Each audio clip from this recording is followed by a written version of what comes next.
नमस्ते दोस्तों। Mister bloody FM में आप सभी का स्वागत है। दोस्तों, आज की हमारी कहानी ट्रक ड्राइवर के साथ घटी एक भयानक हादसा है जिसे हमारे परिवार के एक सदस्य ने आज हमारे साथ इस कहानी को शेयर किया है।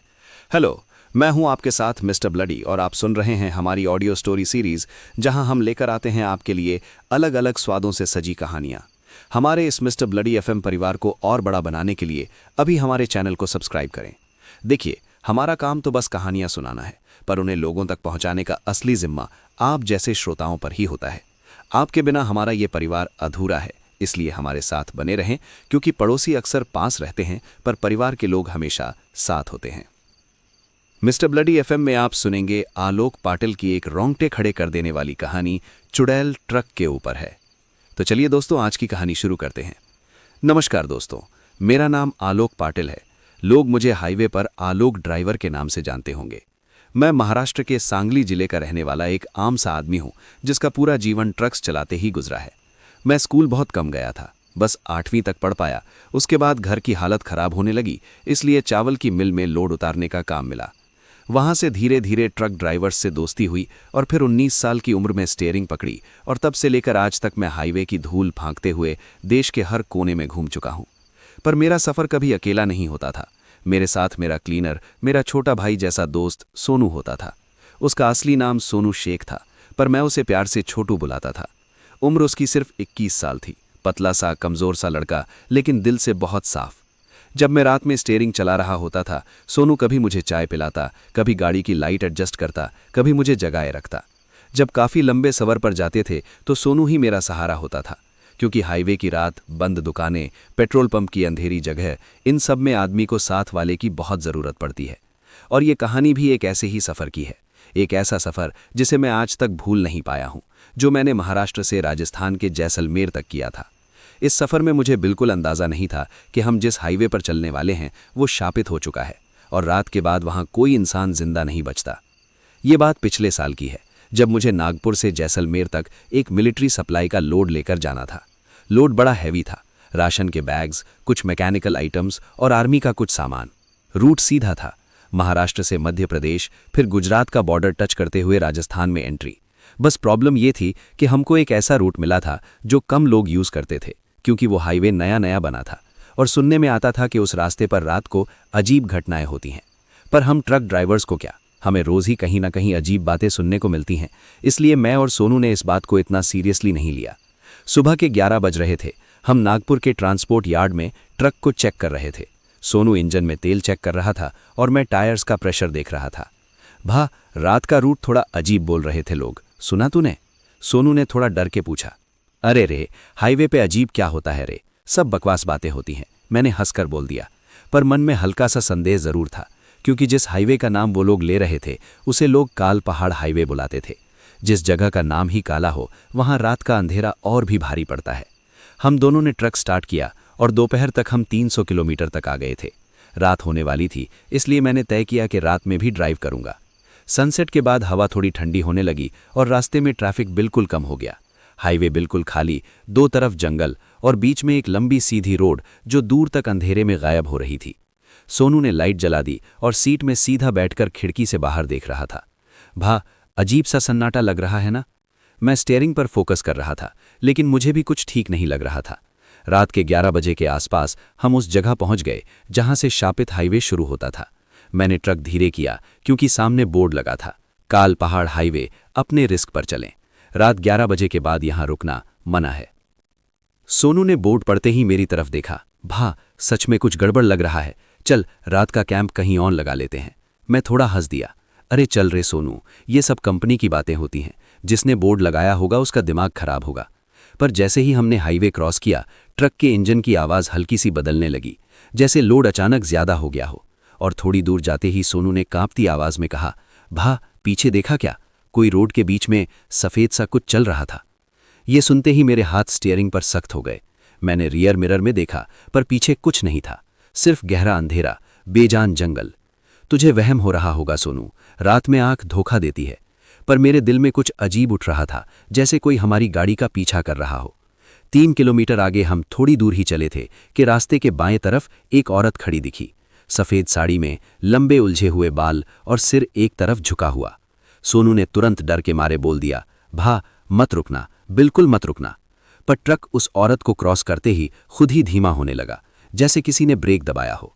मैंने जितना एक्सेलरेटर दबाया ट्रक उतना ही स्लो, और वो औरत हमारी विंडो के बिल्कुल पास से गुजरी, लेकिन उसका चेहरा बिल्कुल काला, आंखें लाल और मुस्कान एक अजीब टेढ़ी सी, जैसे हड्डी टूट रही हो। सोनू चीख ही पड़ा, भा ये कोई इंसान नहीं था। और ट्रक अचानक बंद हो गया। पूरा हाईवे अंधेरा, कोई गाड़ी नहीं, कोई आवाज नहीं, बस जंगल में से कोई हल्की सी हंसी, एकदम पतली, औरत जैसी, पर साफ सुनाई दे रही थी। वही पल था जब मुझे समझ आ गया कि हम किसी आम हाईवे पर नहीं हैं, यहाँ कुछ अलग चल रहा है, और हम उसी शापित हाईवे के बीच में फंस चुके हैं जहाँ लोग कहते हैं कि पिशाचिनी नात को शिकार खाने निकलती है। जिसके बाद मैं आलोक अपने आप को संभालते हुए ट्रक स्टार्ट करने की कोशिश करने लगता हूँ, लेकिन ऐसा लग रहा था जैसे ट्रक के इंजन को किसी ने अंदर से पकड़ लिया हो, जैसे कोई हमें यहाँ से जाने ही नहीं देना चाहता हो। इंजन घुर्र करता पर स्टार्ट होने का नाम ही नहीं ले रहा था। सोनू का डर और ज्यादा बढ़ गया था। उसने कांपते हुए कहा, भैया मुझे बहुत ज्यादा डर लग रहा है, और मैंने अभी जो देखा है ना, उससे मेरा सिर फट रहा है, बॉडी कांप रही है। मैंने उसे संभालने की कोशिश की। सोनू तू चिंता मत कर, बस थोड़ी हिम्मत रख, हम लोग यहाँ से निकल जाएंगे, पर पहले ट्रक चेक करना पड़ेगा, लगता है टायर में कुछ फंस गया है। तभी ट्रक आगे नहीं बढ़ रहा और हम दोनों हिम्मत जोड़कर ट्रक से नीचे उतरते हैं। हाथ में टॉर्च होती है। रात का गहरा अंधेरा और सन्नाटा ऐसा कि अपनी सांस तक सुनाई दे रही थी। हम ट्रक के टायर में टॉर्च मारकर देखने लगते हैं, पर उसी वक्त हमारी नजर ट्रक के पीछे पड़ती है। वहां किसी आदमी का एक लंबा सा साया खड़ा था, परछाई जमीन पर फैली हुई, जैसे कोई चुपचाप हमें देख रहा हो। सोनू का हाल और खराब हो जाता है। मैं हिम्मत करके ट्रक के पीछे जाता हूं और जैसे ही टॉर्च मारकर देखता हूं, वहां कोई नहीं होता, बिल्कुल कोई भी नहीं। हालांकि अभी हमने दोनों ने उस इंसान की परछाई देखी थी। मेरे दिमाग में एक अजीब सा सवाल घूम रहा था कि अगर कोई आदमी यहां नहीं है तो उस परछाई किसकी थी। मैं सोनू के पास मुड़ने लगता हूं और देखता हूं कि सोनू की आंखें बिल्कुल फटी सी गई हैं, जैसे उसने कुछ और भी खतरनाक देख लिया हो, और बिना कुछ बोले वो तेजी से भागता हुआ ट्रक केबिन में चढ़ जाता है और गेट धड़ाम से बंद कर लेता है। मैं परेशान हो जाता हूं, अरे सोनू क्या हुआ, क्यों भागा? मैं बाहर से आवाज लगाता हूं पर वो कुछ बोल ही नहीं पा रहा था, और फिर अचानक सोनू बेहोश हो जाता है। इसी के बीच ट्रक के पीछे जंगल की तरफ से एक औरत की पतली सी ठंडी सी हिला देने वाली हंसी सुनाई देती है, लेकिन मैं उस आवाज को इग्नोर करता हूं और सिर्फ सोनू को होश में लाने की कोशिश करता हूं। थोड़ी देर बाद सोनू होश में आता है और होश में आते ही केबिन का गेट खोल देता है और मुझे अंदर आ जाने को कहता है। मैं तेजी से केबिन में घुस जाता हूं और गेट तुरंत बंद कर देता हूं। सोनू सांस सांस में हाल हो रहा था और आंखों में आंसू आ गए थे। सोनू क्या हुआ तुझे, तू इतना कैसे डर गया? तब सोनू की आवाज टूटती हुई निकलती है, भैया जब आप टॉर्च लेकर पीछे गए ना, तब मैं केबिन के पास टायर में टॉर्च मार रहा था, तभी किसी ने मेरे कंधे पर हाथ रखा था। मुझे लगा आप हो, पर जब मैं पीछे मुड़कर देखता हूं तो पीछे मैं ही खड़ा था भैया। मैं बिल्कुल मेरे जैसा, मेरा चेहरा मेरे जैसा ही, और वो मुझे देखकर टेढ़ा सा मुस्कुराया, और मैं आवाज भी नहीं निकाल पाया। सोनू ये बोलते बोलते फिर से रो पड़ता है। मेरी रूह तक कांप जाती है कि कोई सोनू की ही शक्ल बनाकर उसके पास खड़ा था। क्या वो पिशाचिनी थी? क्या वो किसी और का रूप धर सकती है? मैं सोनू को शांत करता हूं और ट्रक स्टार्ट करने की कोशिश करता हूं, पर ट्रक बिल्कुल डेड हो चुका था। रात और गहरी होती जा रही थी और हाईवे का अंधेरा इतना भयानक था कि लग रहा था यहां कभी रोशनी आई ही नहीं। सोनू हमें यहां से निकलना होगा, ट्रक स्टार्ट नहीं हो रहा। मैं थोड़ा आगे जाकर देख कर आता हूं, शायद कोई आदमी मिले, कोई ढाबा, कुछ। सोनू तुरंत चीखता है, नहीं भैया आप मत जाइए, आपकी जान को खतरा होगा। पर मैं उसे समझाता हूं, रिस्क लेना पड़ेगा सोनू, तू यहीं रह, केबिन लॉक कर ले, मैं जल्दी वापस आता हूं। सोनू मजबूरी में दरवाजा बंद कर लेता है और मैं डरते डरते ट्रक से आगे की तरफ चल पड़ता हूं। हर कदम पर लग रहा था जैसे जंगल में कोई हंसी दबा रहा हो, जैसे कोई मुझे देख रहा हो, जैसे कोई मेरे साथ साथ चल रहा हो। 15 मिनट तक मैं तेजी से चलता हूं और ट्रक से काफी दूर आ जाता हूं। हाईवे के किनारे एक छोटी सी झोपड़ी दिखती है जिसमें एक कमजोर सा बल्ब जल रहा होता है। मैं झोपड़ी के पास जाकर आवाज लगाता हूं, कोई है? इतनी रात को इस जंगल वाले हाईवे पे क्या कर रहा है तू बेटा? मैं उन्हें सारी बात बता देता हूं और मदद मांगता हूं। बूढ़े दादाजी की शक्ल एकदम बदल जाती है और वो गुस्से में बोलते हैं, तुम पागल हो क्या? तुमने अपने दोस्त को ट्रक में अकेला छोड़ दिया, उसकी जान को खतरा है। आज की रात इस शापित हाईवे के मोड़ पर ट्रक ना ही लाना चाहिए था। वो अभी तुम्हारे दोस्त का शिकार कर सकती है। मेरे चेहरे का रंग उड़ जाता है। कौन शिकार करेगा? किसकी बात कर रहे हो? बूढ़े दादाजी लाठी उठाते हैं और मुझे ट्रक की तरफ ले चल पड़ते हैं। मेरी चाल तेजी से बढ़ जाती है। उधर ट्रक में सोनू कैबिन में अकेला बैठा डरता हुआ होता है। तभी कैबिन का गेट धक धक होता है। कोई बाहर से बोलता है, सोनू मैं आ गया, दरवाजा खोल। वो मेरी आवाज थी, आलोक की, पर मैं तो अभी झोपड़ी से वापस आ रहा था, ट्रक से दूर। सोनू सोचता है कि शायद आलोक भैया आ गए और डर के बावजूद वो गेट खोल देता है। दरवाजा खुलते ही देखता है बाहर कोई भी नहीं है, बिल्कुल सुनसान रास्ता, सिर्फ तेज हवा और हाईवे का अंधेरा। तभी ट्रक के पीछे जंगल की तरफ से किसी औरत के रोने की आवाज आती है, पतली, दर्द भरी, जैसे कोई टूट गया हो, जैसे कोई शिकार ढूंढ रही हो। उस वक्त मैं और बूढ़े दादाजी ट्रक की तरफ तेजी से बढ़ रहे थे, पर मुझे बिल्कुल अंदाजा नहीं था कि ट्रक के पास सोनू के साथ क्या होने वाला है। सोनू कैबिन में अकेला बैठा था, हवा रुकी हुई, रात का वो सन्नाटा, और ऊपर से वो रोने की आवाज, पहले धीरे धीरे एक हल्की सी सिसकी जैसी, फिर धीरे से बढ़ती हुई एक बेचैन औरत की आवाज। कोई बचाओ।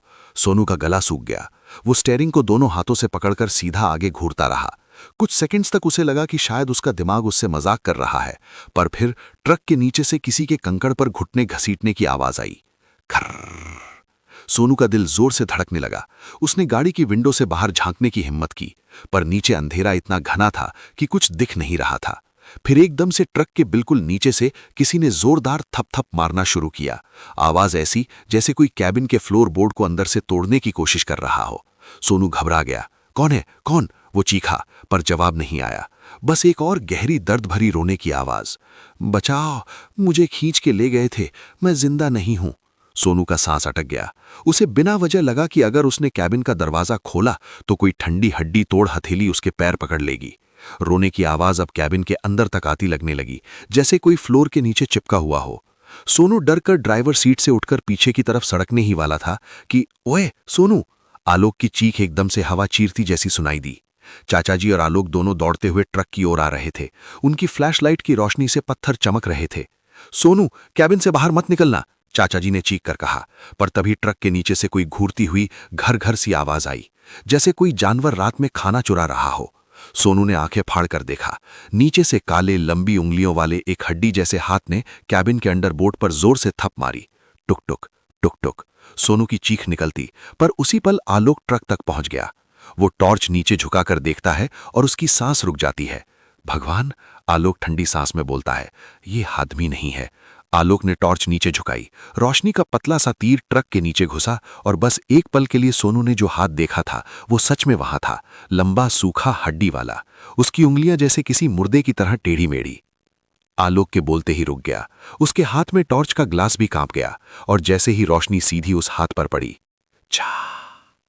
एक झटके में वो हाथ जैसे हवा में ही घुरसा गया।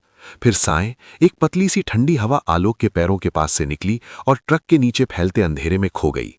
कोई साया, कोई शरीर, कुछ नहीं, बस खाली गहरा काला वैक्यूम जैसा अंधेरा। आलोक की सांस फूल गई। सोनू कैबिन के अंदर से हालत खराब वाली आवाज में बोला, भैया कुछ तो था वहां, आपने भी देखा ना? पर आलोक जवाब देता उससे पहले वो आवाज वापस आई, लेकिन इस बार ट्रक के नीचे से नहीं, ट्रक के ऊपर से। मुझे दिखा क्यों दिया? आवाज ऐसी जैसे कोई औरत जोरदार दर्द में हो, पर उसके गले में मुर्दा जैसी खराश हो। एक सिस्सी, एक घुटन, एक घबराहट। आलोक ने और चाचा जी ने एक दूसरे को देखा। चाचा जी धीरे बोलते हैं, वो नजदीक आ रही है, और अगर ये जिस चीज का शिकार करती है, उसने सोनू की आवाज सुन ली तो वो सीधा ट्रक कैबिन पर आएगी। आलोक का गला सूख गया। हवा में एक अजीब सी बू फैलने लगी, मिट्टी, खून और जलते बाल जैसी। चाचा जी ने लाठी थोड़ी ऊपर उठाई। उनकी आंखें बिल्कुल खुल गईं। आलोक, सीधे ऊपर मत देखना, जो भी हो अपनी नजर जमीन पर रखना। आलोक ने डर के मारे अपनी आंखें जोर से बंद कर ली, क्योंकि ट्रक के ऊपर से अब कोई रेंगने की आवाज आ रही थी। खर्र, जैसे कोई जिस्म रेंगता हुआ कैबिन की तरफ आ रहा हो। धीरे, बहुत धीरे। ट्रक का पूरा ऊपर का हिस्सा झुकझुका सा लगने लगा, जैसे कोई भारी चीज ऊपर से लटक रही हो। चाचा जी फुसफुसाए, वो अभी कैबिन की छत पर है। सोनू केबिन के अंदर से हिचकियों में बोल पड़ा, आलोक भैया ये क्या है? आलोक चीखने ही वाला था कि तभी कुबूम! ट्रक की रूफ पर किसी ने इतनी जोर से चोट मारी कि पूरा केबिन हिल गया। सोनू चिढ़क गया। आलोक पीछे हट गया। चाचा जी ने लाठी जोर से पकड़ ली और ऊपर से एक औरत की घुटती सी गुस्सा भरी आवाज सुनाई दी, कौन था नीचे? ट्रक के ऊपर कोई चीज, कोई औरत या शायद कोई इंसानी रूप में नहीं थी। वो धीरे धीरे केबिन की तरफ रेंगती हुई बढ़ रही थी और उसकी हरकतें देखकर ऐसा लग रहा था जैसे उसका शरीर जिंदा नहीं बल्कि किसी मर चुके इंसान के जैसा झुक झुक कर हिल रहा हो। आलोक का दिल इतना तेज धड़क रहा था कि उसे लग रहा था कहीं उसका सीना ही ना फट जाए। और चाचा जी लाठी को अपने दोनों हाथों से कस के पकड़कर ट्रक के बिल्कुल पास खड़े थे।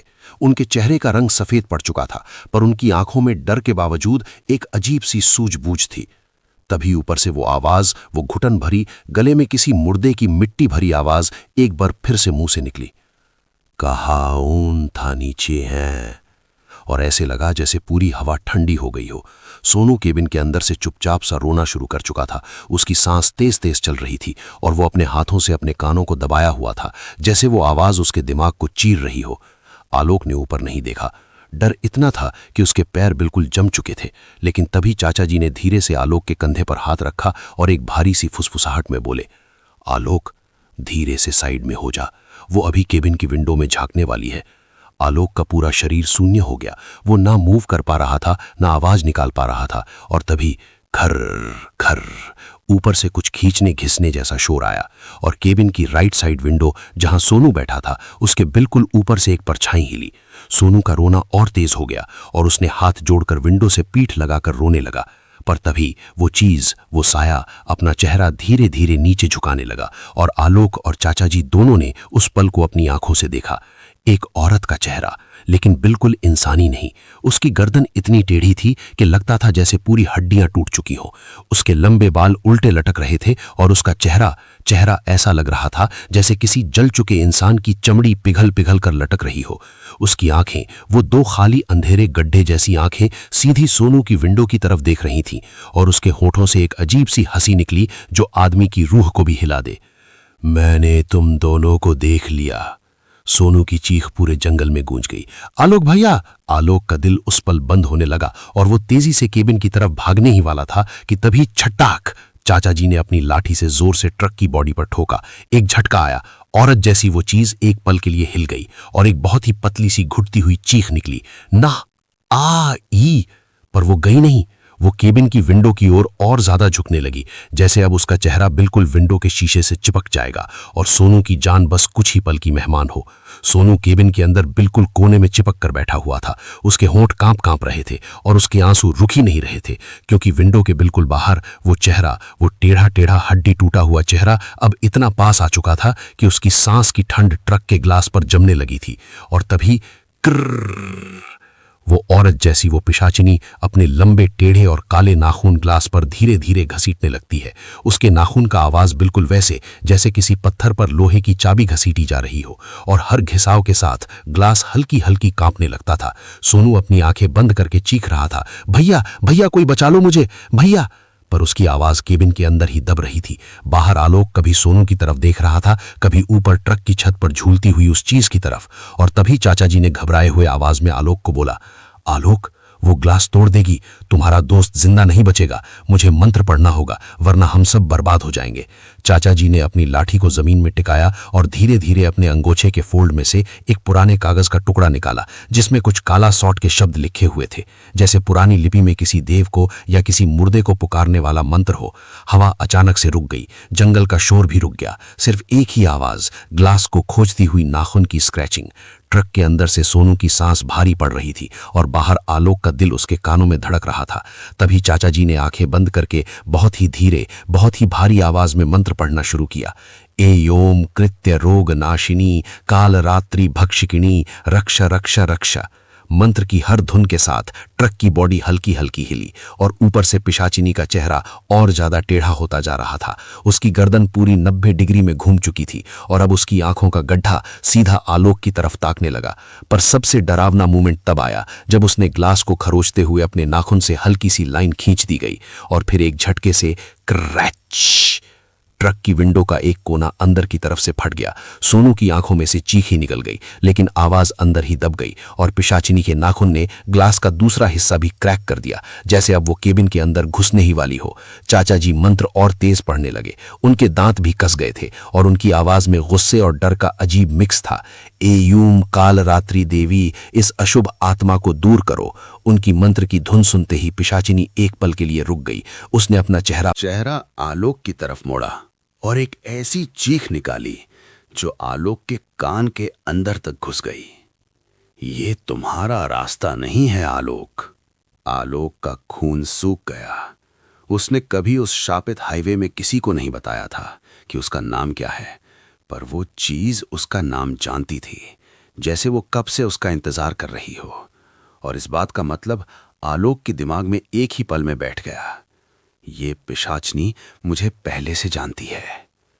ट्रक का ग्लास अब पूरा टूटने की कगार पर था। चाचा जी का मंत्र और ज्यादा भयानक होता जा रहा था और पिशाचनी का गुस्सा भी हर सेकंड के साथ 3 गुना बढ़ रहा था। रात और भी गहरी हो चुकी थी।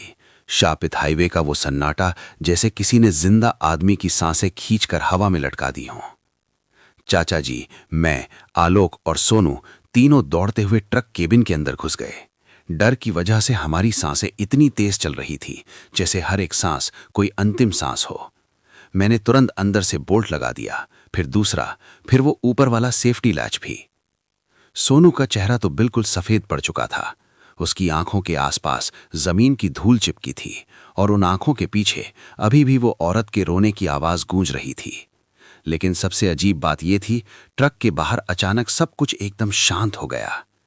ऐसी शांति जो सिर्फ शायद कब्रिस्तान के बीच मिलती है। हम तीनों ने एक दूसरे की तरफ देखा। चाचा जी ने धीरे से बोला, वो थोड़ी देर के लिए गई है, लेकिन ये शांति, ये असली तूफान से पहले की शांति लग रही है बेटा। उनके होठों पर मंत्र की तैयारी जैसी हल्की सी मूवमेंट थी। उनका हाथ अभी भी पूजा की रुद्राक्ष माला पर था, लेकिन उनकी आंखों में जो डर था वो मुझे और ज्यादा तोड़ रहा था। मैंने हवा में से एक अजीब चीज महसूस की। ट्रक के केबिन के अंदर गर्मी नहीं, सर्द हवा चल रही थी। सोनू ने हिचकी लेकर पूछा, चाचा जी, ये इतनी ठंड कैसे? चाचा जी ने तुरंत मंत्र जप शुरू कर दिया, मंद मंद घुटी हुई आवाज में, अयूम छिन्नस्ता भवानी रक्ष रक्ष। उनके मंत्र के साथ केबिन के शीशे हल्की सी कंपन लेने लगे, जैसे कोई भारी साया उनके बाहर से सिर घुसाकर सुन रहा हो। और फिर फट फट फट, ट्रक की रूफ पर कोई चीज चढ़कर रेंग रही थी, बिल्कुल उसी तरह जैसे बिल्ली नहीं, जैसे कोई उल्टा लटका हुआ इंसान अपने हाथों से क्रॉल कर रहा हो। सोनू एकदम हिल गया। मैंने धीरे से पीछे देखा। रियर व्यू मिरर में एक पल के लिए कुछ काला साया उल्टा लटका हुआ, फिर 1 सेकंड में गायब। चाचा जी जोर जोर से मंत्र पढ़ने लगे। उनकी आवाज अब जवाब से ज्यादा बेहाल लग रही थी। और तभी स्क्र, ट्रक के राइट डोर पर कोई अपनी लंबी सूखी उंगलियों से लकड़ी जैसे नाखून घसीट रहा था, धीरे, घिनौना, चुपता हुआ। हम तीनों ने डर के मारे सांस भी रोक ली और एक पल के लिए बाथरूम के शीशे जैसे केबिन की विंडो पर एक औरत का चेहरा चिपक गया। आधे चेहरे पर खून, आधी आंख बड़ी, आधी बिल्कुल गायब। उसके होंठों से कुंडी खोलने की आवाज जैसे कुछ बोल रही थी। हो लो, मुझे ठंड लग रही है। चाचा जी ने झटके में एक लाल सिंदूर का टीका केबिन के डैशबोर्ड पर लगा दिया और थोड़ी सी राख हवा में फेंक दी। अचानक ट्रक के बाहर एक जोर का चीखना हुआ, जैसे कोई जली हुई औरत दर्द से हिल गई हो। लेकिन ये तो बस शुरुआत थी। पिशाचनी अभी गई नहीं, वो बस हमारे आसपास फिर रही थी, बिल्कुल प्यास लगी शिकारी की तरह। और एक पल में ड्रग इतना जोर से हिलना शुरू हुआ जैसे किसी ने उसको नीचे से पकड़कर हिला दिया हो। धड़ धड़ धड़ धड़, सोनू चिल्लाया, भाई ये ट्रक को कौन हिला रहा है? कोई आदमी नहीं हो सकता। मैंने चाचा जी की आंखों में देखा। उन्होंने धीरे से बोला, पिशाचिनी अब अपना असली रूप दिखाएगी। चाचा जी जैसे ही ट्रक के बाहर निकले थे, मैंने उनके चेहरे पर एक अजीब सा डर देखा था, जैसे उन्हें पहले से पता हो कि अब वापस आना मुश्किल होगा। हम तीनों केबिन के अंदर बंद थे, लेकिन चाचा जी ने कहा था, रुको, अगर मैं मंत्र पढ़ दूं तो शायद वो दूर रहे, पर वो चीज, वो पिशाचनी जैसे अंधेरों में ही सांस लेती हो। आलोक ने केबिन का ग्लास हिलाया, चाचा जी जल्दी आओ, लेकिन उसकी आवाज अंधेरे में बिल्कुल दब सी गई। उस रात हाईवे बिल्कुल सुनसान था और हवा में एक अजीब सी ठंड, जैसे मौत ही हमारे पास से गुजरी हो। चाचा जी ने ट्रक तक बस 2 कदम ही लिए होंगे कि अचानक से पीछे से वो रोने की आवाज फिर से गूंज उठी, और इस बार वो ट्रक के पीछे से नहीं बल्कि चाचा जी के बिल्कुल कान के पास से आई थी। माँ, मुझे दर्द हो रहा है। एक लड़की जैसी आवाज, लेकिन उसमें इंसानियत का एक भी बूंद नहीं थी। चाचा जी एक पल को ठहर गए। उन्होंने राम नाम लेने की कोशिश की, लेकिन उनकी जबान अटकी हुई लग रही थी। मेरा दिल उस वक्त सीधा पेट में गिर गया था। मैं केबिन में सोनू को कसकर पकड़े बैठा था। सोनू का चेहरा बिल्कुल सफेद और उसकी सांस इतनी तेज जैसे कोई उसकी छाती दबा रहा हो। आलोक चिल्ला पड़ा, चाचा जी आगे मत देखना, भाग जाओ। लेकिन सब कुछ इतना जल्दी हुआ कि हमें समझ भी नहीं आया। चाचा जी के बिल्कुल पीछे वो पिशाचनी खड़ी थी। एक पल पहले वो वहां नहीं थी। नहीं थी, अगले पल वहां थी। बस इतना ही दिखा, उसकी आंखें बिल्कुल खाली, जैसे 2 गड्ढे, और उनमें कोई जिंदा चेहरा दिखता हो। चाचा जी कुछ बोल भी नहीं पाए, उनकी आवाज गले में ही अटक गई। फिर एक झटका, एक तीखी सी आवाज, जैसे हवा को किसी ने चीर दिया हो। हमने कुछ नहीं देखा, सिर्फ चाचा जी का सदमे में एकदम दबकर रुक जाना देखा, और फिर वो जमीन पर गिर गए, बिल्कुल बेजान। पिशाचिनी ने उन्हें मार दिया एक ही पल में, जैसे उनकी सारी सांस, सारी रूह खींच ली हो। सोनू चीख पड़ा, आलोक भाई, चाचा जी को उठाओ। पर आलोक का हाथ केबिन के हैंडल से ही चिपक गया था। वो खुद हिल नहीं पा रहा था। मैं सिर्फ ट्रक के अंदर से देख रहा था, मेरी आंखों में जलन, मेरी रूह में बर्फ जैसी ठंड। पिशाचनी चाचा जी के ऊपर खड़ी थी और धीरे धीरे अपना सर हमारी तरफ घुमा रही थी। उसकी गर्दन एक अजीब टेढ़ी, गलत एंगल में मुड़ रही थी, जैसे हड्डी से नहीं धागों से बनी हो। और उसकी आंखें सीधा हम तीनों को देख रही थी, जैसे कह रही हो, अब तुम्हारी बारी है। आलोक ने केबिन का लॉक जोर से लगाया। ट्रक बंद कर, सब डोर्स बंद कर, जल्दी। सोनू रोते हुए मेरे कपड़ों में चिपका हुआ था, लेकिन ट्रक का हॉर्न खुद ब खुद बज गया। एक लंबा, बेजान, मातम जैसा हॉर्न। बॉ। हम तीनों का दिल एक साथ रुक गया। वो ट्रक पर चढ़ रही थी। ट्रक के केबिन का हॉर्न अभी भी बस अपने आप एक अजीब सी लंबी चीख जैसे बज रहा था, और हम तीनों केबिन में चिपके बैठे थे, जैसे कोई कब्र में बंद हो।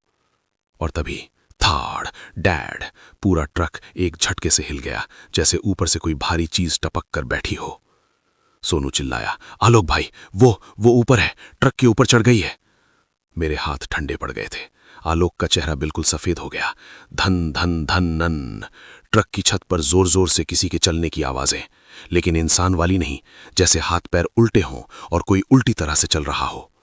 हर कदम ट्रक की छत को दबा रहा था और ट्रक धीरे धीरे हिलने लगा। आलोक धड़कती आवाज में बोला, सोनू संभल के बैठ जा, ट्रक को बचाना होगा वरना ये पलट जाएगा। लेकिन उसके बोलते ही पिशाचनी की एक तीखी सी चीख ट्रक के ऊपर से नीचे तक उतर आई, जो सीधा केबिन में घुस गई। सोनू अपने कान बंद करके रोने लगा, भैया वो हमको पलट देगी, वो हमको मार देगी। ट्रक का सामने का हिस्सा अचानक जोर से नीचे दब गया, जैसे किसी ने पूरी ताकत से प्रेस किया हो। ट्रक हिलने लगा, कभी लेफ्ट, कभी राइट, कभी पूरा केबिन झटका खा रहा था। आलोक ने इग्निशन को घुमाया, पर ट्रक स्टार्ट नहीं हो रहा था। चल चल चल। आलोक इग्निशन को इतना जोर से घुमाता कि उसके नकल्स लाल हो गए। पिशाचनी ऊपर से क्रॉल करने लगी, सीधा केबिन के ऊपर, जैसे वो हमें देख रही हो, सिर के बिल्कुल ऊपर से। थक थक थक थक। उल्टे हाथों पांव की टैपिंग केबिन की रूफ पर। उन टैप्स में ना कोई रिदम, ना इंसानियत, जैसे वो सिर्फ खेल रही हो, हमें डराने का, तोड़ने का, पलटने का। आलोक की आवाज टूट गई। मैंने कभी नहीं सोचा था आज ट्रक ही अपनी मौत बन जाएगा। फिर ट्रक का पूरा बैक पोर्शन अचानक हवा में 2 फुट ऊपर उठ गया। हमें तीनों को सीटों से उछालकर सोनू चीखा, भाग आलोक भाई, ट्रक स्टार्ट कर। ट्रक फिर धड़ाम से जमीन पर गिरा, ग्लास हिलने लगे, केबिन का मिरर अपने आप टूट कर लपेट गया। पिशाचनी ऊपर से शफल कर रही थी, जैसे कभी एक जगह, कभी दूसरी जगह, कभी बिल्कुल ड्राइवर सीट के ऊपर। आलोक ने इग्निशन एक और बार घुमाया। ट्रक ने एक धीमी सी सांस ली, ऐसा लगा जैसे इंजन भी डर कर थिरथिरा रहा हो। लेकिन तब पिशाचनी ने पूरी छत पर दोनों हाथ पटक दिए। एक इतना भारी झटका कि केबिन का ऊपर का मेटल अंदर दबने लगा। दुम मम। कहीं से एक बड़ी सी डेंट अंदर को आ गई, जैसे वो सीधा केबिन में घुसने वाली हो। आलोक ने इग्निशन को पूरी ताकत से घुमाया। चल। इंजन स्टार्ट हो गया। मेरा दिल एक पल के लिए रुक कर धड़का। सोनू ने खुशी में सांस ली भी नहीं, लेकिन ट्रक स्टार्ट होते ही पिशाचनी की चीख ट्रक की छत से आई। एक ऐसी चीख जैसे कोई अपना शिकार हाथ से निकलते हुए देख ले। और उसी पल ट्रक इतना जोर से हिलने लगा कि लगा पलट ही जाएगा। ट्रक का इंजन अब बस किसी मरते हुए जानवर जैसा गरज रहा था। रुम ब्रर, रुम। आलोक स्टीयरिंग को दोनों हाथों से पकड़कर ट्रक को झटके खाते हुए हाईवे पर भगा रहा था। सोनू का शरीर अभी तक डर से कांप रहा था और ट्रक केबिन की खिड़कियों से हवा नहीं, जैसे किसी का सांस अंदर घुस रहा हो। हाईवे के आगे एक बड़ा तीखा मोड़ आने वाला था, जो रात के अंधेरे में बिल्कुल काला नाग दिख रहा था। और हमें सबसे बड़ा डर यही था, पिशाचनी हमसे पहले मोड़ पर पहुंच जाएगी। और वही हुआ। ट्रक फुल स्पीड में भाग रहा था, पर हमने देखा मोड़ पर कोई चेहरा, कोई उल्टा जिस्म, कोई लंबी साया हमारे ट्रक के रास्ते में खड़ी थी। सोनू की आवाज फट गई, भैया वो पहले ही वहां पहुंच गई। मेरे गले में ठंडा लोहा उतर गया। आलोक का स्टीयरिंग पर पकड़ ढीली पड़ती जा रही थी। पिशाचनी मोड़ पर खड़ी थी, लेकिन इंसान जैसी नहीं। उसके हाथ पांव उल्टी डायरेक्शन में थे और उसका चेहरा जैसे कोई आदमी आईने में पिघलकर उल्टा लटक गया हो। और तभी पिशाचनी ने छलावा करना शुरू किया। हाईवे का मोड़ जो सीधा था, अब आलोक को बिल्कुल उल्टा दिखने लगा। आलोक चीख पड़ा, सोनू, मुझे मोड़ लेफ्ट दिख रहा है, पर रोड राइट जा रहा है। ये क्या हो रहा है? हाईवे के आगे की रोशनी दो टुकड़ों में बट गई, जैसे दो अलग अलग रास्ते हो, एक असली, एक झूठा, पर पता नहीं चल रहा था कौन सा सही है। पिशाचनी हंसी, मोड़ के बीच में खड़ी होकर सोनू चिल्ला रहा था, भैया मत जाओ उस तरफ, वो असली रोड नहीं है, वो छलावा है, छलावा। लेकिन आलोक को तो सब कुछ उल्टा दिख रहा था, जैसा पिशाचनी दिखाना चाहती थी। उसकी आंख में जलन, कानों में वो उल्टे पैर की टैपिंग, हाईवे की पुरानी मिट्टी का धुआं, सब मिलकर आलोक का दिमाग गुम कर रहे थे। मैं आलोक को पकड़कर हिलाने लगा। रास्ते को मत देख आलोक, पिशाचनी का चलावा है, सीधा चला ट्रक। लेकिन आलोक ट्रक को जहां सही रोड लग रहा था वहां मोड़ रहा था, जबकि वो रोड किसी गहरे खड्डे की तरफ जा रहा था। ट्रक पूरा हिल रहा था, गियर अपने आप घुसकर निकल रहा था। ऐसा लग रहा था जैसे ट्रक भी पिशाचनी की पकड़ में आ चुका है। और फिर पिशाचनी अचानक मोड़ से गायब हो गई। आलोक भाई, वो कहाँ गई? यही सबसे बड़ा डर है सोनू, जब वो दिखाई न दे। ट्रक मोड़ के बिल्कुल करीब आ चुका था। हवा में मिट्टी उड़ रही थी। ट्रक के टायर कभी लेफ्ट कभी राइट फिसल रहे थे और हम तीनों की सांसों में सिर्फ एक ही सवाल बाकी था, पिशाचनी अब कहां से अटैक करेगी? तभी कुछ उल्टा सीधा अजीब सा मेरा कान चिपका। कोई बिल्कुल मेरे कान के पास आकर धीरे से कर रहा था, जैसे कोई ट्रक के अंदर ही घुस चुका हो। और अगले सेकंड सोनू ने जान से खत्म कर देने वाली चीख मारी, भैया! उसने सामने विंडशील्ड की तरफ उंगली उठाई। पिशाचनी विंडशील्ड के बाहर नहीं, अंदर डैशबोर्ड के ऊपर उल्टी लटक कर हम तीनों को देख रही थी। उसकी आंखें बिल्कुल मेरी तरफ, उसकी जबान लंबी होकर नीचे तक लटक रही थी और उसके बाल हवा में हिल नहीं रहे थे, किसी के गले में लपेटने को उठ रहे थे। ट्रक मोड़ के बिल्कुल बीच में था। अगले पल हमारी जान सीधे उसके हाथ में। पिशाचनी डैशबोर्ड पर उल्टी लटक कर हम दोनों को ताड़ रही थी। उसकी लंबी हड्डी जैसी उंगलियां स्लो मोशन में हिल रही थी, जैसे किसी को चुन रही हों, कौन पहले मरेगा। सोनू की सांस उसी वक्त अटक गई। कभी वो विंडशील्ड देखता, कभी आलोक, कभी मुझे, जैसे उसका दिमाग सच में टूट रहा हो। और फिर पिशाचनी ने अपना पहला कदम उठाया। उसका चेहरा धीरे से सोनू के बिल्कुल करीब आया, इतना करीब कि सोनू की नाक उसकी ठंडी गंदी सांस से हिलने लगी। मैंने सोनू का हाथ पकड़ने की कोशिश की। सोनू, मत हिलना, बिल्कुल मत हिलना, वो चलावा दिखाएगी, मत। लेकिन उससे पहले ही छांक, पिशाचनी का हाथ कैबिन के बीच से निकलकर सीधा सोनू के सीने को पकड़ लिया। सोनू की चीख कैबिन को हिला गई, भैया बचाओ! मैं आलोक जोर से सोनू को खींचने लगा, लेकिन पिशाचनी की उंगलियां जैसे लोहे के पंजों की तरह उसके कपड़ों में घुस चुकी थीं। सोनू को खींचती हुई पिशाचनी कैबिन के ग्लास के पास ले गई। विंडशील्ड हिलने लगा, धड़ धड़ धड़। उसका लक्ष्य क्लियर था, सोनू को बाहर खींच लेना। उसने सोनू की पीठ पर अपने बाल लपेट लिए, जैसे कोई जहरीली रस्सी हो। सोनू की आवाज टूट रही थी, भैया मैं बाहर जा रहा हूं, भैया ये मुझे खींच रही है, भैया कोई है क्या? मैं आलोक पूरी ताकत से सोनू को खींच रहा था, पर पिशाचनी के हाथ ने सोनू का आधा जिस्म विंडशील्ड तक पहुंचा दिया था। सोनू का टॉर्सो बाहर लटक रहा था, हवा में लटक कर हिल रहा था, और पिशाचनी की हंसी ऐसी जैसे किसी ने कब्रिस्तान में लाश को चीर कर गिराया हो। और तभी पिशाचनी ने सोनू को और जोर से बाहर खींचना शुरू किया। उसके पैर कैबिन में थे, पर जिस्म बाहर जा रहा था। आलोक चिल्ला रहा था, सोनू उसका हाथ मत छोड़। मैं आलोक दोनों हाथों से सोनू की कमर पकड़कर खींच रहा था। वेन्स तक उभर गई थीं, पर पिशाचनी को यह पता था इंसान कब छोड़ता है। उसने चलावा फिर से चलाया। हवा एकदम रुक गई, कैबिन में अंधेरा सा भर गया। सोनू के चेहरे की जगह हमें किसी और का चेहरा दिखने लगा। आलोक ने गरज कर पूछा, ये क्या दिखा रही है तू? कौन है ये? पिशाचिनी सोनू को खींचती हुई बोल रही थी, ये तेरा दोस्त नहीं, ये तो पहले ही मर चुका। माँ, मैं जिंदा हूं भैया, सोनू चीखा। पर आलोक को कुछ और ही दिख रहा था, जैसे सोनू का चेहरा मुर्दा नीला सूजा हुआ हो। पिशाचिनी का चलावा अब आलोक तक पहुंच गया था। मेरी सांसों का जोर बढ़ता जा रहा था। सोनू की आवाज टूटकर पतली हो गई। आलोक भैया, प्लीज मत छोड़ना भैया, मत।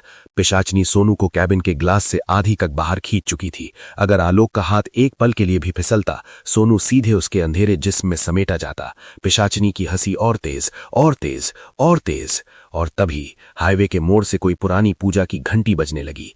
खिम खिम ना खिन खिन ना। पिशाचिनी का चेहरा एक पल के लिए सख्त पड़ गया। सोनू जिंदा था, लेकिन बस एक उल्टे पल के लिए। ट्रक कैबिन अभी भी उल्टा टेढ़ा हो रहा था। ट्रक के अंदर अब सिर्फ दो ही सांसें भारी भारी चल रही थीं, राघु और सोनू की। चाचा जी का सिर अभी भी कैबिन के बीच भटक रहा था और उसके गिरते खून की गरम गरम धारा गियर लिवर के पास से बहती हुई फुट मैट तक पहुंच रही थी। हवा में वही जलती हुई लकड़ी जैसी गंदी बू, जिसमें किसी औरत के दर्द और किसी मृतदेह की चीख मिली हुई थी।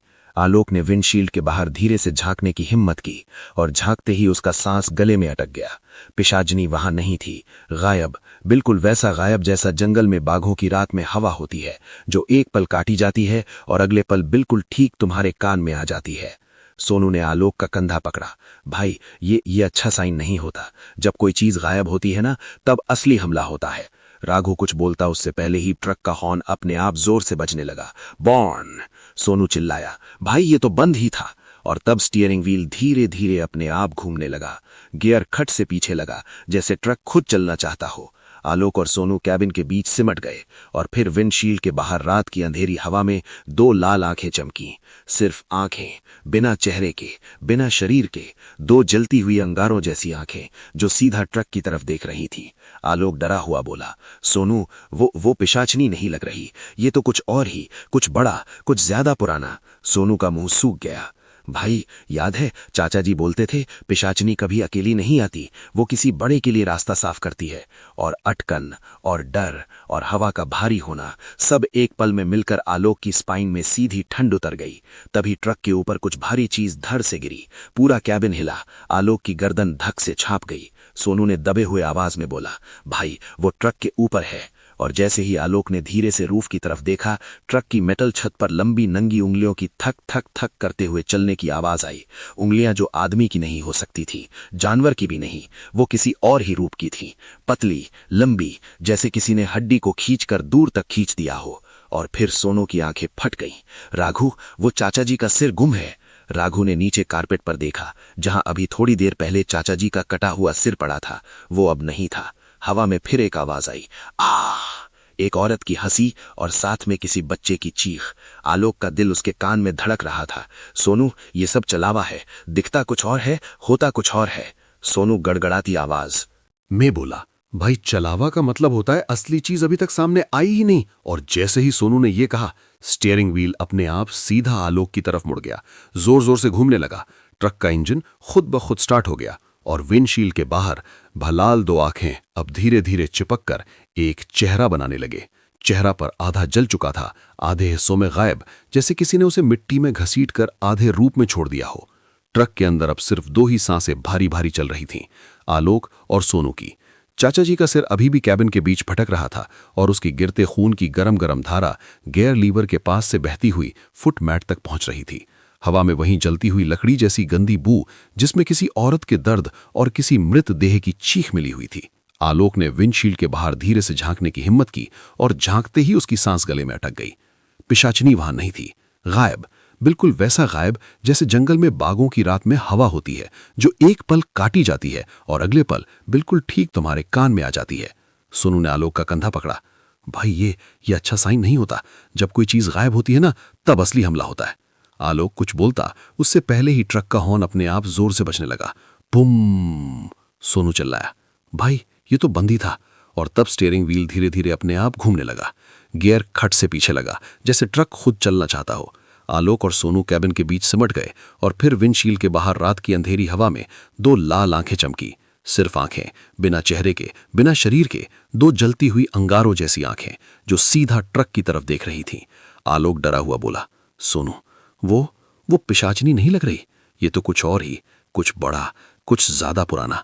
सोनू का मुंह सूख गया। भाई याद है, चाचा जी बोलते थे पिशाचनी कभी अकेली नहीं आती, वो किसी बड़े के लिए रास्ता साफ करती है। और अटकन और डर और हवा का भारी होना सब एक पल में मिलकर आलोक की स्पाइन में सीधी ठंड उतर गई। तभी ट्रक के ऊपर कुछ भारी चीज धड़ से गिरी, पूरा कैबिन हिला, आलोक की गर्दन थक से छाप गई। सोनू ने दबे हुए आवाज में बोला, भाई वो ट्रक के ऊपर है। और जैसे ही आलोक ने धीरे से रूफ की तरफ देखा, ट्रक की मेटल छत पर लंबी नंगी उंगलियों की थक थक थक करते हुए चलने की आवाज आई। उंगलियां जो आदमी की नहीं हो सकती थीं, जानवर की भी नहीं, वो किसी और ही रूप की थीं, पतली, लंबी, जैसे किसी ने हड्डी को खींचकर दूर तक खींच दिया हो। और फिर सोनू की आंखें फट गईं। आलोक, वहम, चाचा जी का सिर गुम है। आलोक ने नीचे कारपेट पर देखा, जहां भी थोड़ी देर पहले चाचा जी का कटा हुआ सिर पड़ा था, वो अब नहीं था। हवा में फिर एक आवाज आई, आ एक औरत की हंसी और साथ में किसी बच्चे की चीख। आलोक का दिल उसके कान में धड़क रहा था। सोनू, ये सब चलावा है, दिखता कुछ और है, होता कुछ और है। सोनू गड़गड़ाती आवाज में बोला, भाई चलावा का मतलब होता है असली चीज अभी तक सामने आई ही नहीं। और जैसे ही सोनू ने यह कहा, स्टीयरिंग व्हील अपने आप सीधा आलोक की तरफ मुड़ गया, जोर जोर से घूमने लगा। ट्रक का इंजन खुद ब खुद स्टार्ट हो गया, गड़ी गड़ी गड़ाक, और विंडशील्ड के बाहर वो लाल दो आंखें अब धीरे धीरे चिपक कर एक चेहरा बनाने लगी। चेहरा पर आधा जल चुका था, आधे हिस्सों में गायब, जैसे किसी ने उसे मिट्टी में घसीटकर आधे रूप में छोड़ दिया हो। ट्रक का इंजन अब भी गरगरा रहा था, जैसे उसकी धड़कन रात की हवा में फट फट कर गिर रही हो। आलोक और सोनू कैबिन के बीच चिपके पड़े थे। सांस तक धीरे लेने से डर लग रहा था, क्योंकि ऊपर ट्रक की छत पर वो चीज अब भी चल रही थी, थक थक थक। उंगलियों की वो गंदी सी घिसने वाली आवाज ऐसे लग रही थी जैसे किसी ने लोहे की प्लेट पर हड्डियों से बनी लकड़ी घसीट दी हो। भाई, सोनू ने फुसफुसाकर बोला, अगर वो अंदर आ गई ना तो हम दोनों का काम खत्म। आलोक का गला सूख गया। उसने स्टीयरिंग व्हील की तरफ देखा, जो अब थोड़ा सा रुक गया था, पर इंजन खुद ब खुद एक्सेलरेट हो रहा था। ट्रक की कैबिन में हवा भारी होती जा रही थी, जैसे ऑक्सीजन में किसी सड़ी हुई लाश का धुआं मिक्स हो गया हो। फिर अचानक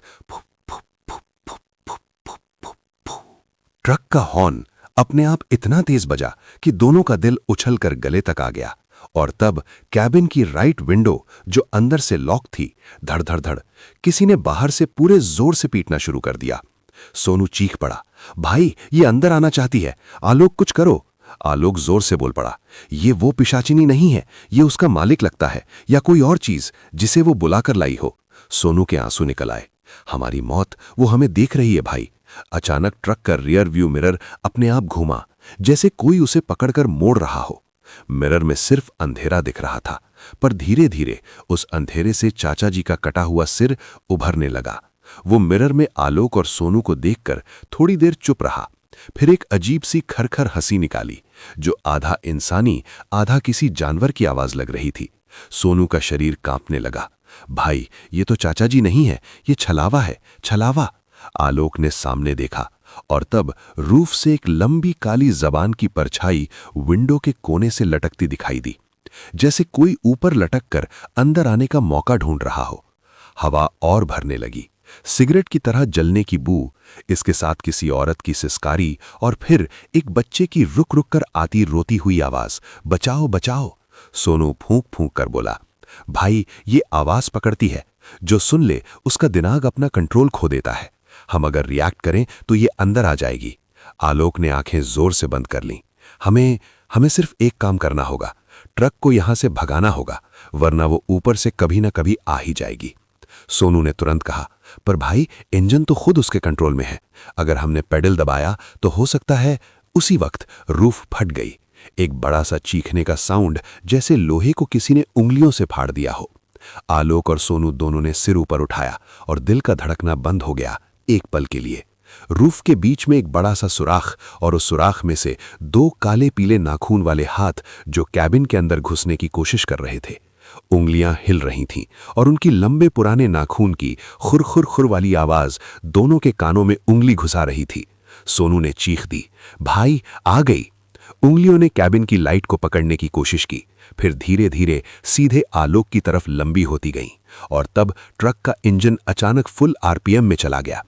ट्रक झटके से आगे कूद गया। आलोक ने तुरंत स्टीयरिंग पकड़ी और चिल्लाया, ढक लो सोनू। उंगलियां एक पल के लिए पीछे हटीं, पर ऊपर से एक निकलती हुई आवाज आई, आह, तुम भाग नहीं सकते, आखिरी रात शुरू हो गई है। आलोक की रगों में खून सरसर कर बहने लगा।